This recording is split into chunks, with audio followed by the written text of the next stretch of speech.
Hi, Rigsters here. I know it's been a long time. I'm gonna do it in today's video to teach you the JF-17 cold start. This cold start assumes that you don't know much, if anything, about DCS, or you're totally new to the JF and you don't know how to start it. So let's get started. So the first thing you want to do is you want to go into the cockpit by pressing F1, and in F1 you'll see the cockpit right here. We're going to quickly do one quick control thing by pressing escape. Go into adjust controls. Now you might be saying, oh my god, there's too many controls. Well, don't worry, you just need one simple control here. If you're using a full-size standard US qwerty keyboard, you press the backslash, which is located between the backspace and enter key. You'll see that it now jumps to what's called communications menu, which is shown right here.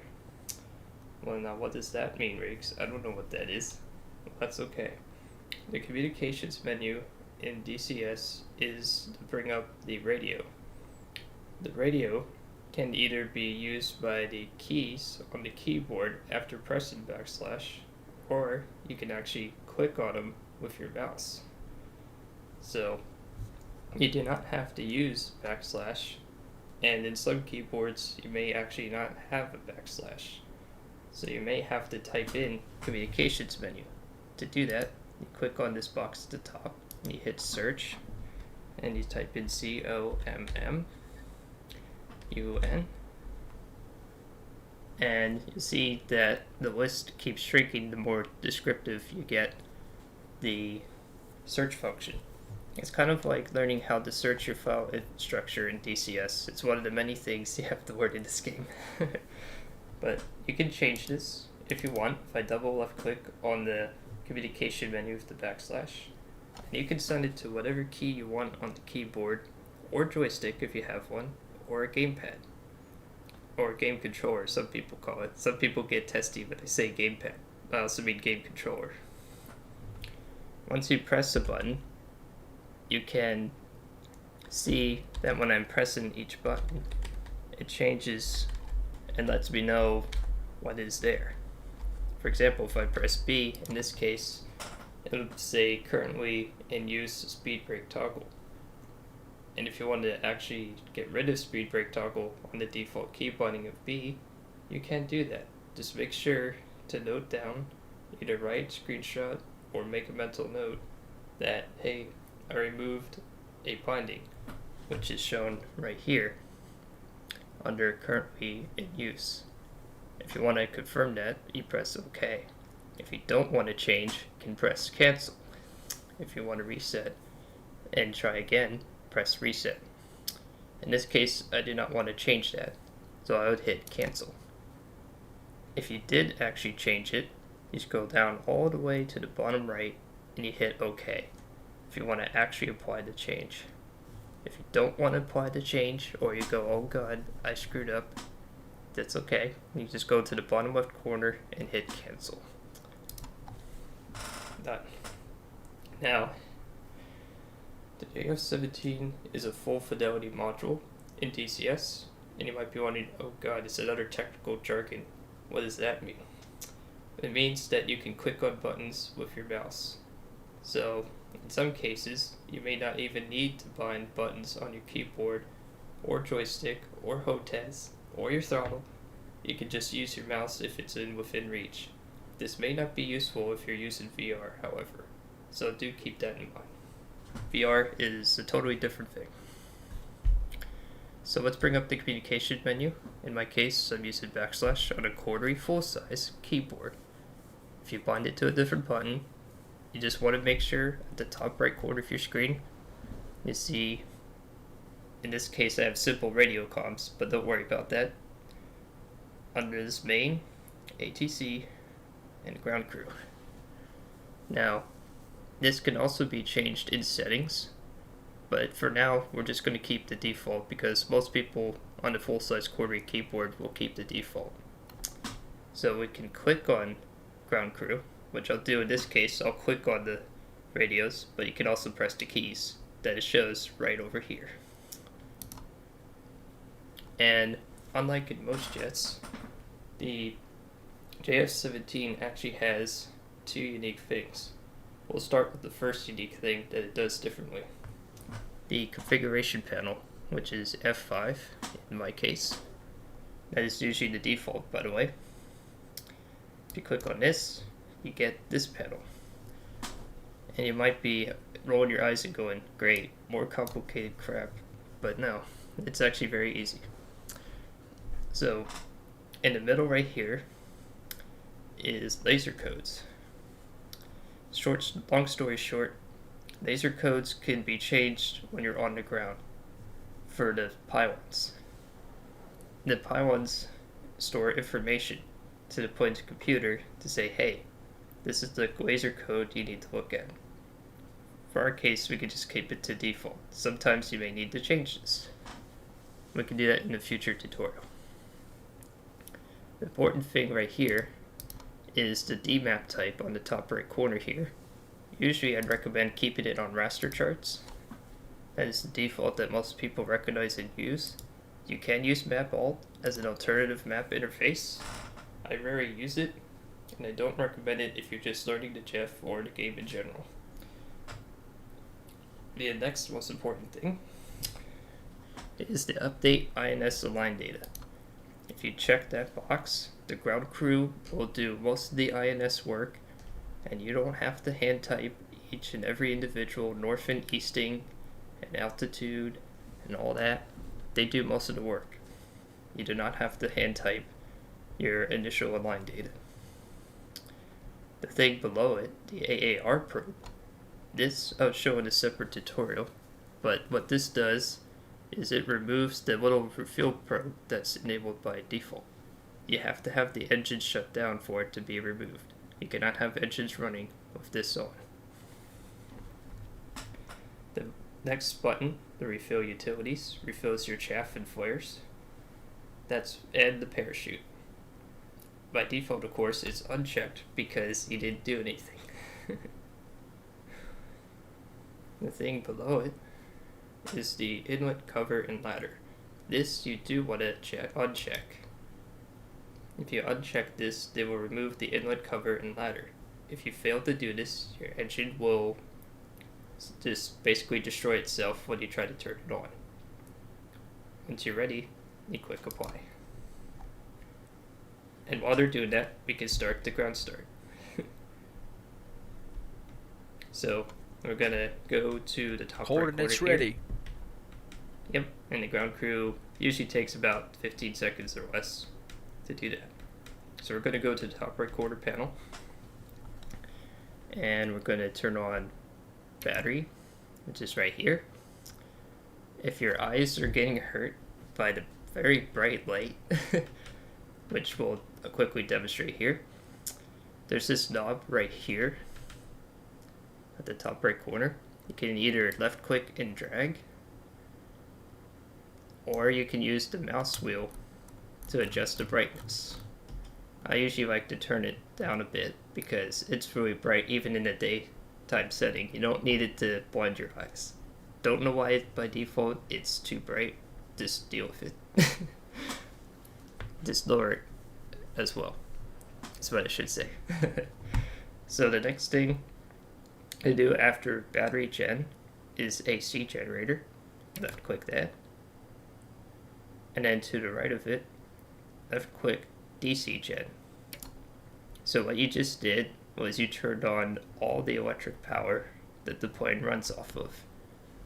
Now, of course, the engine's not running, so you want to make sure you get this done within 8 minutes real time, approximately, so you have a little bit of a buffer, because the battery will eventually die.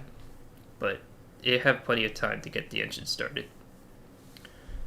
So we're going to take our look at the next panel and go to the AAP.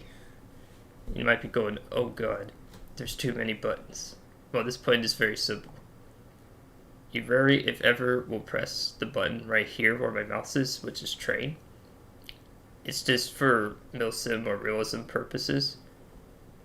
When you press that, it will box these buttons in green. but I'm going to box the one above, which most 99% of Jeff pilots use in the game of DCS, which is combat. And one last thing before I just explain briefly what each button does. If you're using a targeting pod, which it does have, it's called the WMD7, you want to make sure you also box the CLDP. If you do not box this, the camera will never work.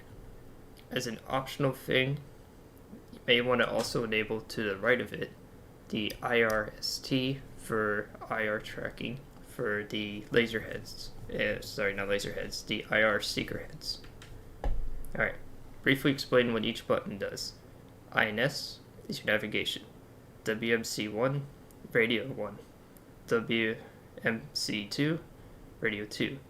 SAAU, backup cage. IFF, identifies friends and foe. Nav is your GPS nav that works in conjunction with INS. COM1 and COM2, more radios. RWR is your radar warning receiver. That basically means if you're getting locked by radar, it plane yells at you. OESP is an additional function. I unfortunately do not know why it needs to be turned on. It is unfortunately one of the few buttons I don't know in the Jeff. But if anyone wants to point out or say, hey Riggs, it means this, feel free to tell me in the comments or on Discord. Same thing for Slink. I do not know what S-Link means, but it might be data link related. RDR is radar. Your plane's radar to seek and look at stuff using radar. IRST, like I said before, and CLDP. Perfect. So we're going to go to the next panel. That is the ACP. Now with the ACP, this is your radio volumes. COM1 is your radio 1. You'll be using this most of the time.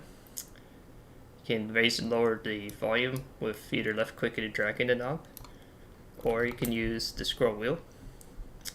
And you can do the same thing for radio 2. TACAN, for the love of God, unless you really like hearing TACAN beeping at you in your ears. Usually you want to keep this off, unless if you really want to know that you're aligned with your TACAN. I almost never turn this on. You can if you want, it's up to you. MSL, however, you do want to turn on slightly. And you'll hear soothing. If you turn it up all the way, you should hear it louder. Warning. So, what that is that's the warning system telling me I don't have engine power for right now. Another thing you want to do is, before we move on to the next panel, is the intercom. You want to flip this to on. That way your intercom system will actually work for radio communications. Alright? Don't mind my crappy head tracking. I sometimes have to reset it depending where I orient. So on ECS, this is your environmental control system. You might be going, oh god, Riggs, you're making my head hurt. But don't worry. Like I said, each panel in this plane is typically easy to look at. That's the nice thing about the Jeff. It's not like other planes sometimes where you go, oh god, I need a thesaurus to understand all this. It's very simple. So the thing to the middle is your temperature. Most of the time, you're just going to keep it on where it is. There may be times you may have to adjust it slightly, but I always just keep it in auto, and it usually works fine. The button knob to the right is very important. By most default use, you switch it to norm, because if you do not turn this on, your pilot will die. When you reach altitudes above, say, 10,000-ish feet, so you do not want your pilot to die. The RAM is if you're in an emergency and your engine shuts down and you're running on RAM air, you want to switch that immediately to RAM and descend. That is used for in-flight failures if you get damaged or banged up pretty bad. Below that is the emergency landing gear. If your hydraulics fail or you have random failures, this is the button you pull. Otherwise, you don't touch it. Now we go to the bottom. And unfortunately, because I'm trying to do a serious-minded video, there will be no strobe light parties. I'm sorry, strobe light party fans. I know you probably died inside, but that's okay. So, if you want to be realistic, you turn on your anti-collision lights by right-clicking it up. This lets people know saying, hey, I'm here in terms of lights. To the left of this is formation lights. If you want to do mil sim ups, you would set it to a certain pattern of buttons, or not buttons, certain patterns of lights by right-clicking to turn it on and left-clicking to turn off. Position lights, you can either set it to bright, dim, on the left side here, and left-click to turn down to dim. We're going to keep it off so you don't get hurt by the lights because they're pretty bright. Now there's also code on the bottom right corner. This will flash the lights to a series of series of blinks. And each code does an interval. The AAR is your refueling probe light. We'll turn this on by left clicking and dragging the knob or using the mouse wheel, just like with most knobs. We'll turn that on. And we'll also flip the switch on because it looks cool. Normally, you do not have to mess with that. You only use it for night ops or if you want to do mil-sim simulation. External master is the final switch. We'll turn it to normal. If you're doing night ops, you switch it to NVG. Okay, so that's it for the right side panel. Congratulations. You just did about 30% of the startup already. So, we're going to go to the top left panel here.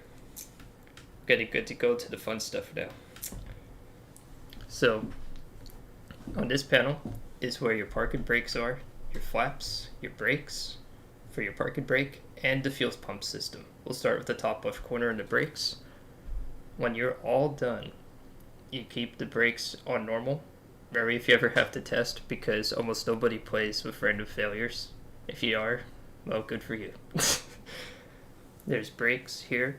Keep it on park until the plane is completely ready. That way you don't accidentally move if you bump the throttle. To the right is taxi light and landing lights. Since we actually want to do slight realism, we're going to right click it to turn it on taxi. The TEF, this is something you can bind in settings. By default, you usually want to keep it up. There are cases where you want it down for takeoff. We can leave it alone for now, or you can put it down. It doesn't matter.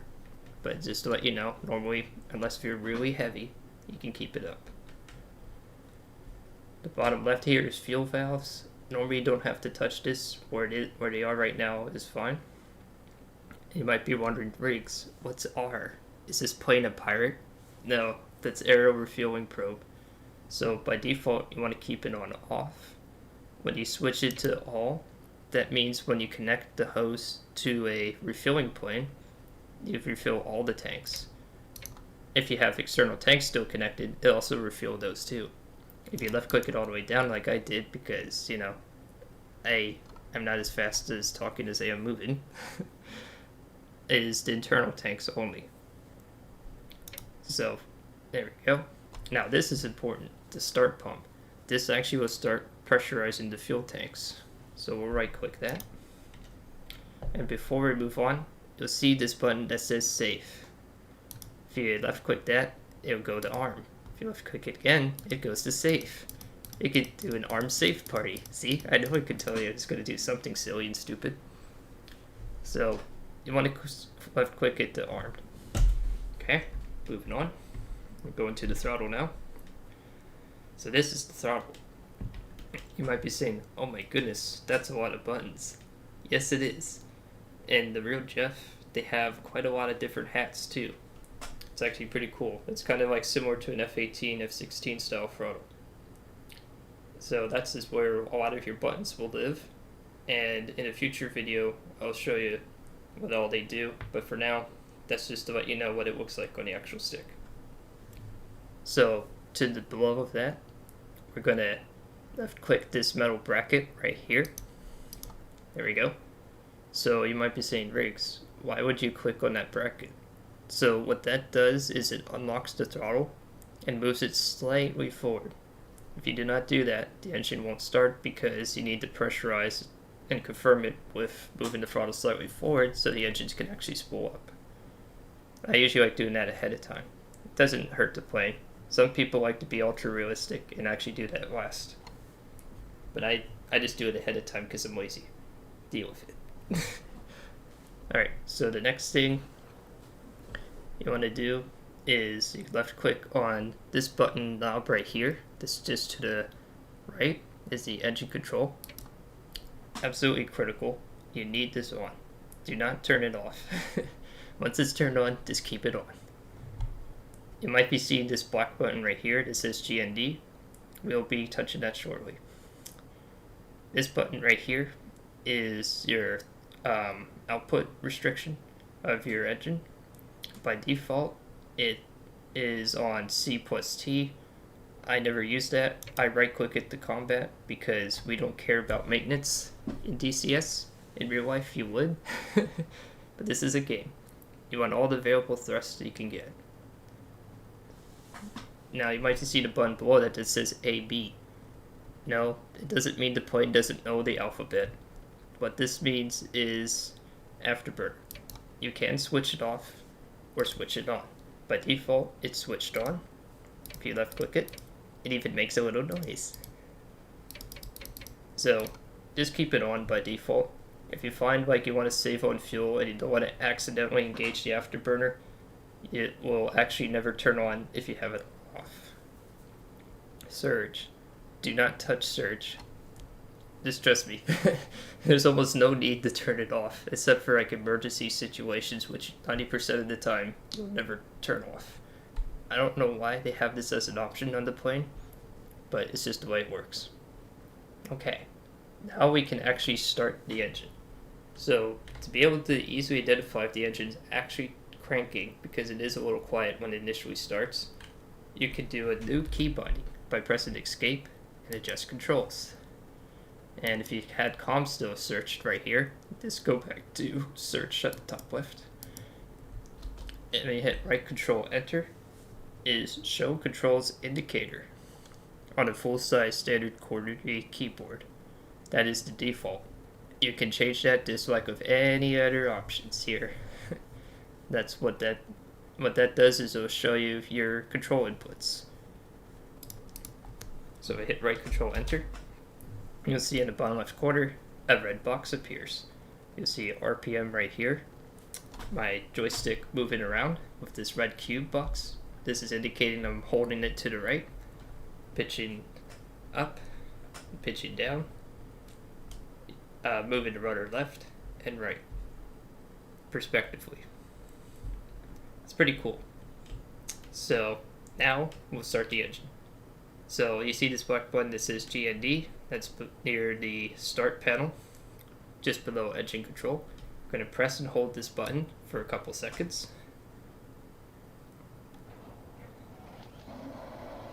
Okay, there we go. Now the engine is cranking up. As you can see, the RPM gauge is building right here. That's a good thing. So while it's spooling up, we're going to look at the FCS panel. So this page we will do in a future tutorial of like why you would want to switch certain things. Most of these settings, including auto, HOG, DR-Link, and the likes, you can just keep that on default. Y'all trim your vary if ever used. Don't need to use the FL test or bit. That's just there for built-in purposes. You don't have to use those. So what's important here is the AAG and the AG1 and AG2. I'm gonna wait for the engine to finish spooling up. Okay.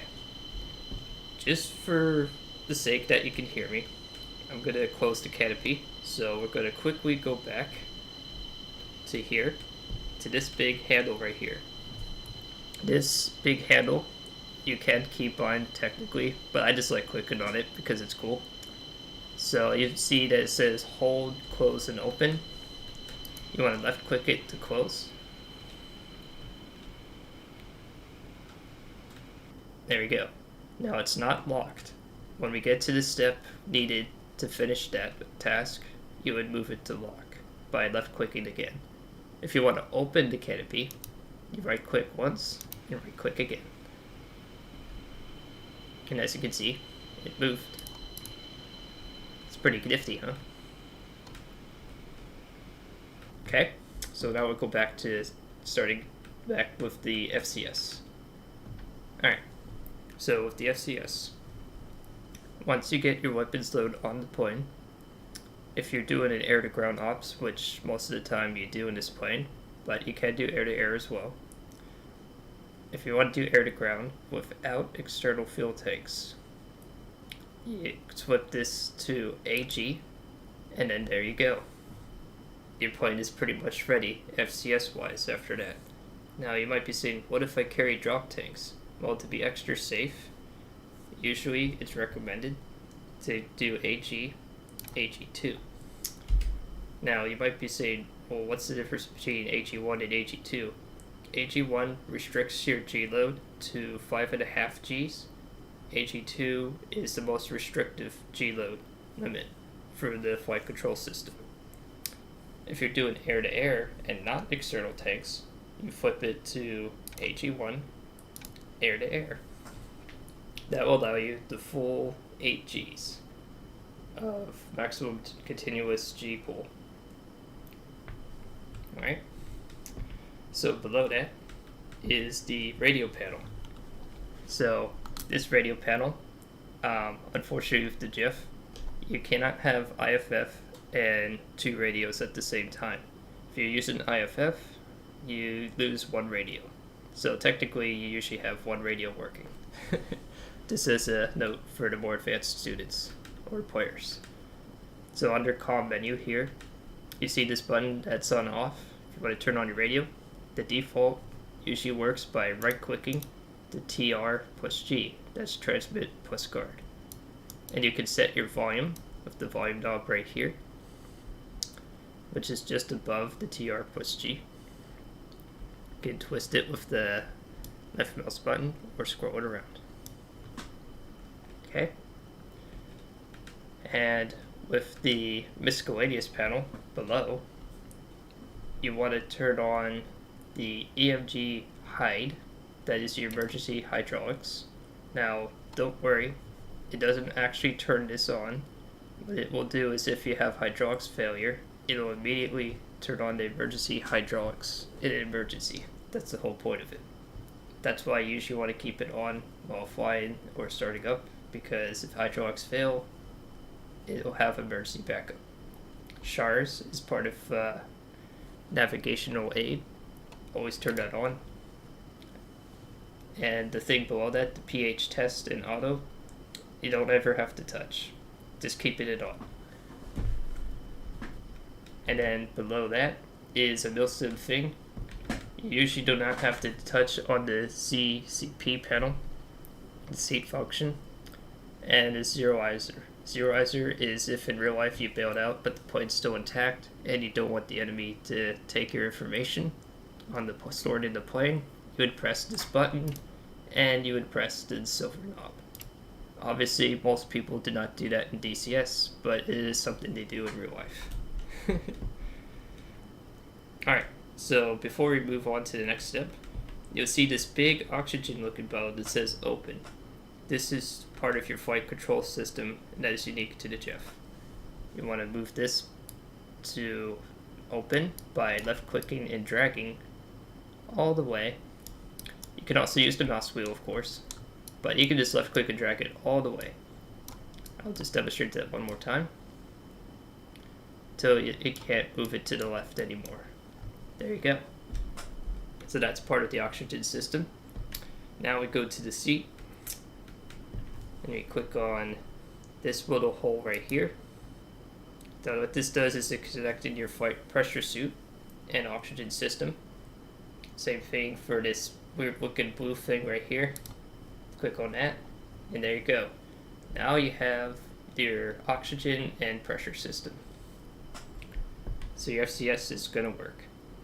We look at the middle of the seat near what looks like a very janky ejection seat pull. Remove the pin. And don't click on this. You click on this, you're gonna have to restart your plane. That's another way of bailing out. Okay, pull the ejection seat handle and watch you fly. So we got all that done. If you look at our warning panel over here, you'll see now it's the warning you have canopy and FCS. The plane doesn't know what your FCS is because we didn't update the DCC. We'll be doing that shortly. So the next thing we want to do is under the alignments here, let's see, we're gonna now work at the HUD. So for the HUD, we're gonna turn on the HUD brightness by scrolling the HUD brightness. It takes a little while for it to warm up, but you'll see soon that the HUD will display. While we're waiting for that to load, to the right here is UFCP brightness. That's this panel right here. If you're familiar with the F-16, this is actually very similar to what that plane uses. It's just called a different thing. Scroll that, and look, there's numbers. Wow, look at that, it's numbers. I'm sure the German audience will be very pleased to see math. So, as you look at the front here, this is your HUD of what it looks like. And as we move along here, on this side, you'll see your left big massive touchscreen. It's really cool. And in the middle is your INS by default. And to the right is a generic panel mode. You can change this to whatever you want. There is a lot of functions that all these panels do. They even have a little subsection right here. We're not going to go through all these. We're just going to only go for the ones strictly necessary to start. So you might be saying, well, that's great. How do I get my INS aligned? Well, don't worry. That's what we're doing right now. So another quick control thing. We hit right shift K in the control options. You'll need your kneeboard for this step. Now you might be saying, oh god, I hate right shift K. You can change this as well. Just like I said before, virtually everything in the game can be changed when it comes to controls to whatever you want. You do not have to use the default bindings. If you find it's awkward or you hate it, change it. Learn how to change it. Because if you don't, you're going to be frustrated and have a bad time. So, just to make it clear, we're just going to use right shift K because that's the default for the keyboard of using the kneeboard. Wow, that kind of rhymed. So, we hit right shift K, and unique to the Jeff, it has nav and approach page. And you might be saying, great, but how do I view the other pages? Well, in controls, the previous page by default is the left bracket key. The right bracket key goes to the next page. As you can see, if I'm pressing it, it will show that respectively. Like I said before, if you don't like it, change it. Change it to whatever you want. So, as I'm just fiddling with this real quick, just to see if it's actually showing for future reference. Yep. Okay.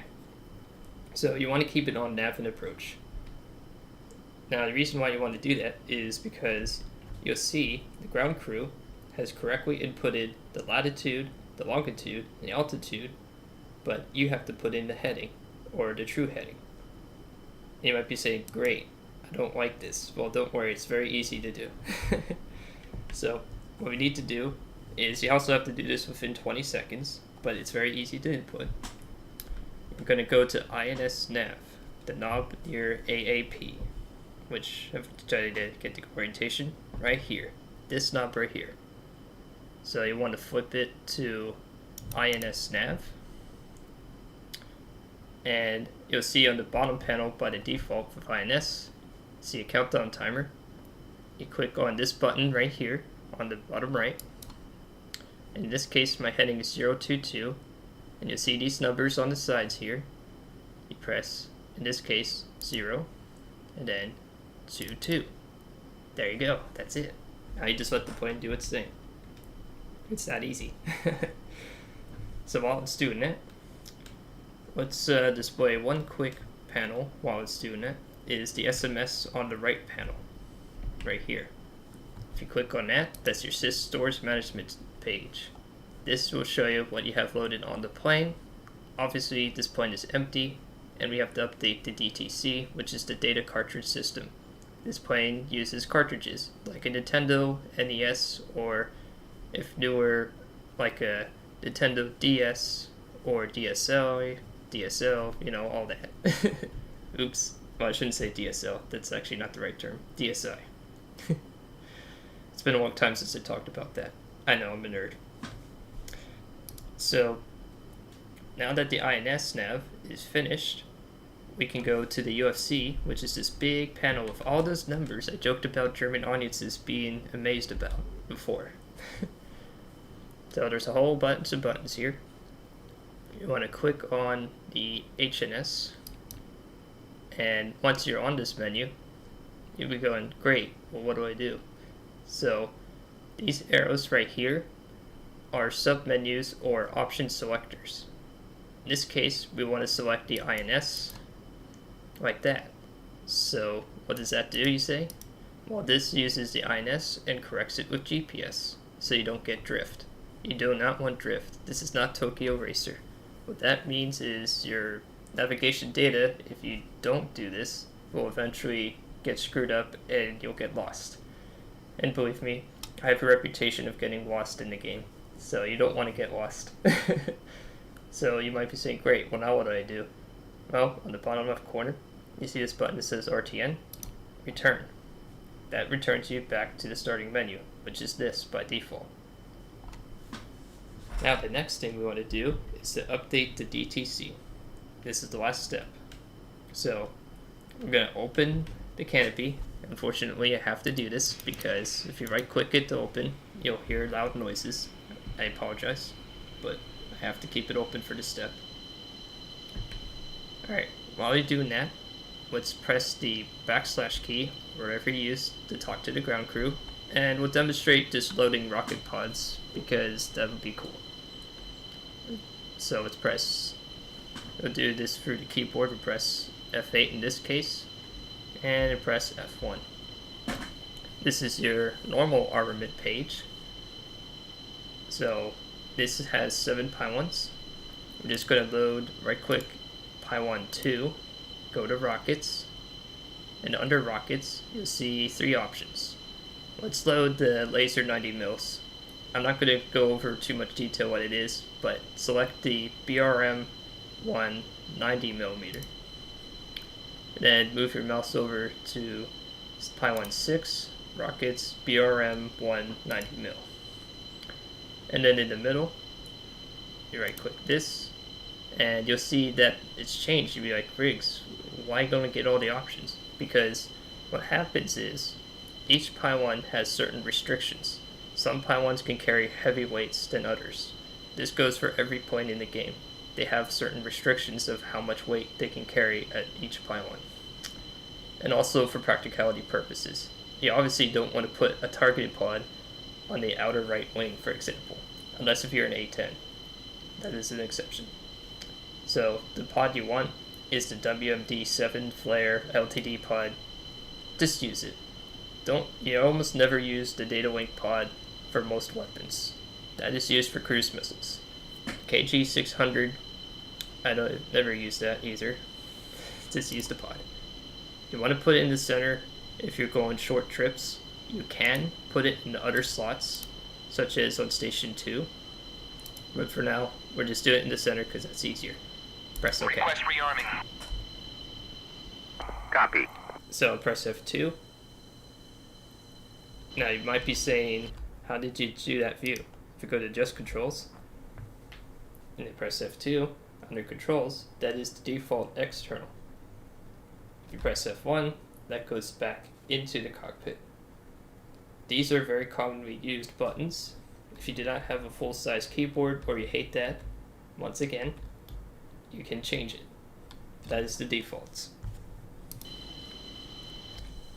So they do take a little bit to put on. They don't take too long.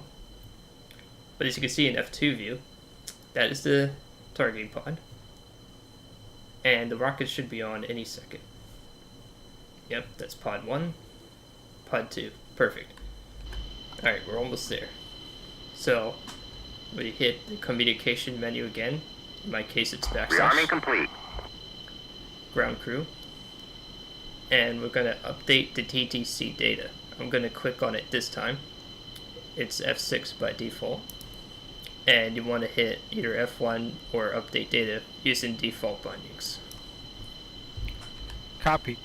Updating the DTC now. And it should be done any second. It does take a little bit. DTC update complete. Perfect. Now you might be wondering, where do you insert the card? How do I do it? Well, at the bottom right corner near your lights and this handy little utility light, you left click once on this empty square right here next to Eject below the exterior lighting panel. Click it once, you see the card. Click it again, locks it in. Then I'm going to close the canopy by left clicking the big handle.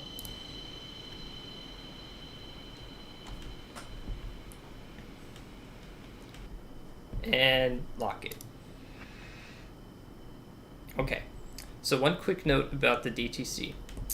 If you, for any reason, change your loadout, go, oh god, I screwed up my F10 map markers to be covered in future tutorial.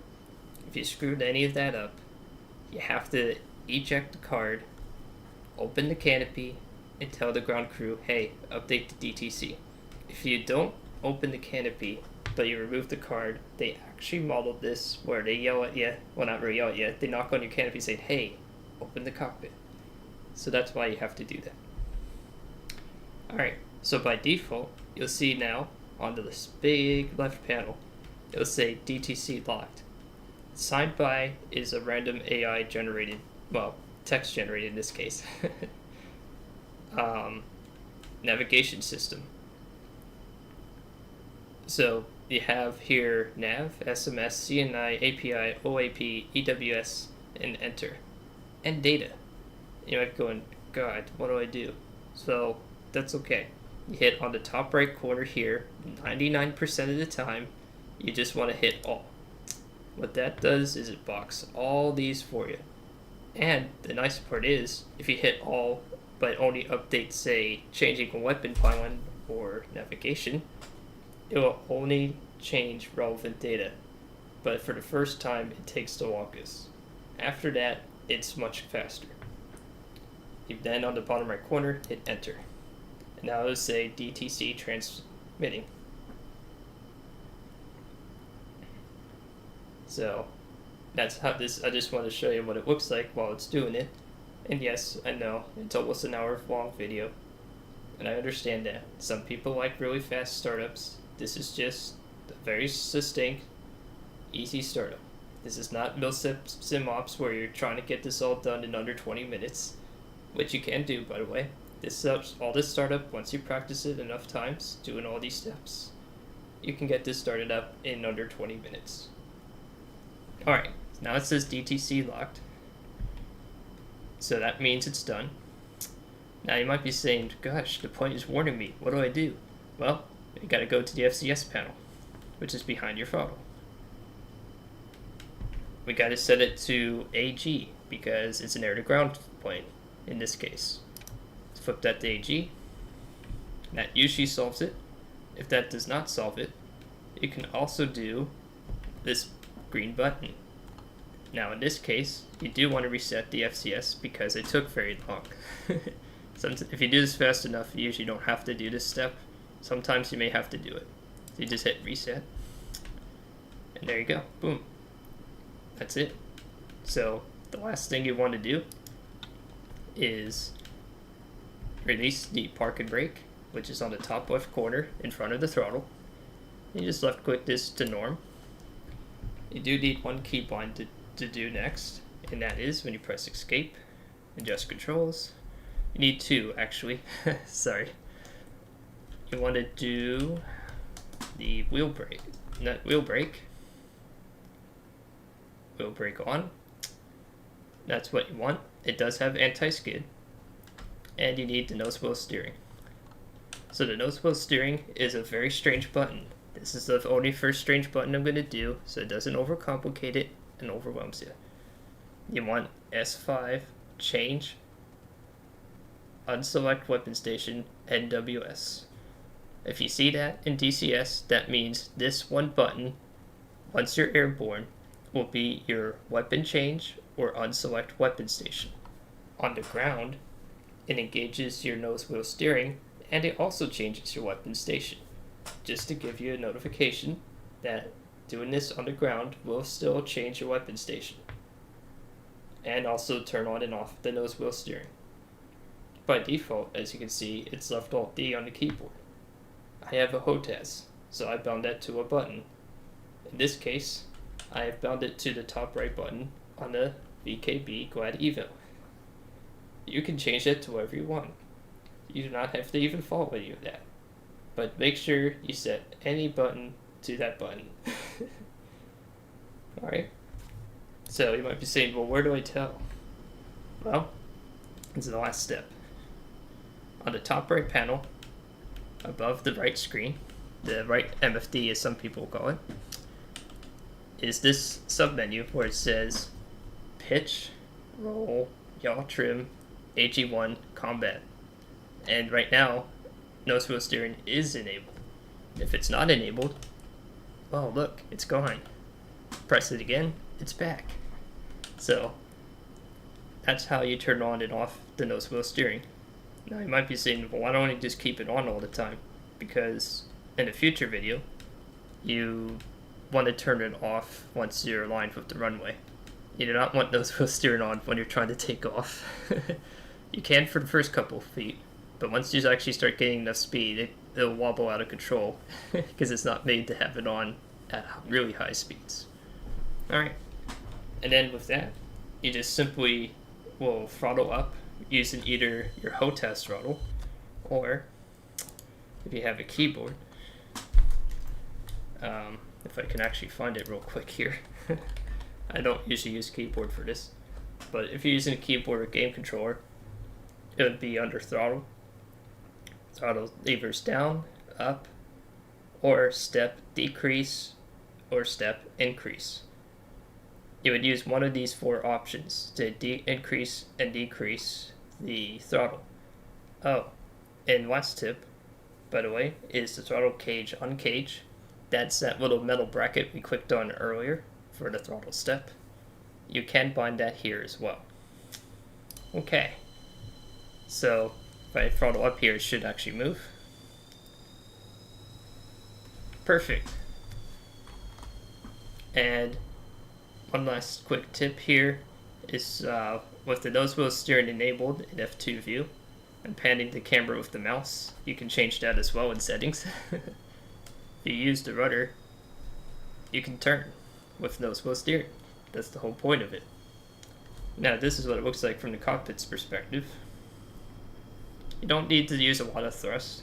You usually want to keep it under RPM of 80, depending on the weight, if you want to get going. It doesn't need a lot on the ground to move. Alright, now let's hit the nose wheel brakes here, or the wheel brakes here, and conclude this video. So, I hope this helped out. I know it was a long video. It's been a long time since I've been on the YouTube game. Hope this video helps anybody out there in the future, or any possible future DCS flyers or people that want to learn the JF.